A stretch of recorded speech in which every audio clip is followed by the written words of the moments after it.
iş mühitində də insan stres yaşayır, müxtəlif səbəblər gətirdi. İş mühitində də istər rəhbərliyi ilə, istər əməkdaşlar bir-biri ilə. Ümumiyyətlə bu konfliktə düşməmək üçün, bu situasiyaya düşməmək üçün insanlar nələri bilməlidir, nələri riayət etməlidir?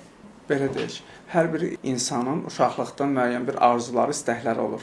Məktəbdə daha yaxşı oxuyacam, məktəbi bitirəcəm, ali məktəbə daxil olacam, ali məktəbi bitirəcəm və yaxud da hansı bir peşə məktəbini bitirəcəm, müəyyən bir ixtisasa sahib olacam, həmin ixtisasda işləyəcəm. Lakin işə başlayandan sonra, bir müddətdən sonra bu insanlarda bezməklik, narazılıq, işə getmək istəməmək, həvəssizlik yaranır. İnsanlar neçə il əziyyət çəkirlər. Universitet bitirirlər, hər hansı bir peşəyə sahib olurlar. İşə gedəndən sonra bu yorğunluq başlayır, narahatçılıq, münasibətləri düzgün qura bilməməsində başlayır. Narahat edir ki, həmçə özünü və ətrafdakı, xüsusən ailə üzvlərini görəsən niyə belə baş verdi, bu hadisə niyə oldu?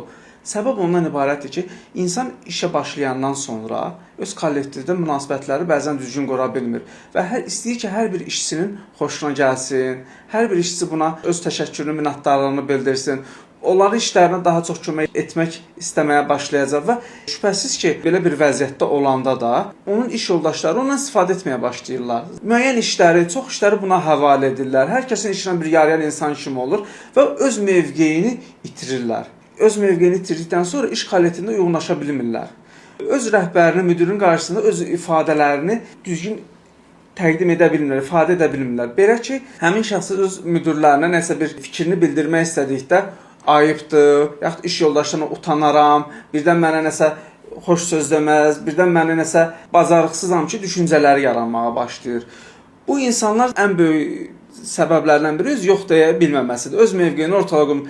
İnsan fikirləşməlidir ki, əgər bir işində işləyirsə də, onun işin vəzifəsi nədir, hansı işləri görməlidir və bundan nə tələb edir? Ondan ola bilər iş yoldaşları kömək məqsədi ilə nəsə istəyə bilərlər. Həmin şəxslərin bunun öz işini, birinci növbədə şübhəsiz öz işi, işin böyüklük, həcminə görə də bölməlidir. Öz mövqeyini ortaya qoymalıdır. Bəzən belə fikirləşir ki, insanlar da, belə bir şey deyim də, rəhbər müdir ona nəsə bir söz bildi, irad bildirdi, həmin öz düşüncələrini bölüşməlidir. Bölüşərkən də həmin bölüşdüyü fikirləri də məsləhət almaq ehtiyacı var. Elə insanlara bildirməməlidir ki, o insanlar onu daha da fəlakətləşdirsinlər. Məsəl üçün, evdə gəlir bir yaxınına ya bir doğmasına bir problemi deyirsə, həmin problemdə nələr baş verə bilər ki, birdən səni işdən çıxartdılar, işin alınmadı, neynəmədi. İnsan daha da bunun qayğısını, daha da bunun həyəcanını yaşamağa başlayır. Ancaq bilməlidir ki, həmin şəxs bunun son işi deyil, iş davam edir və öz münasibətlərini, bir sərhədlərini işində də çəkməlidir.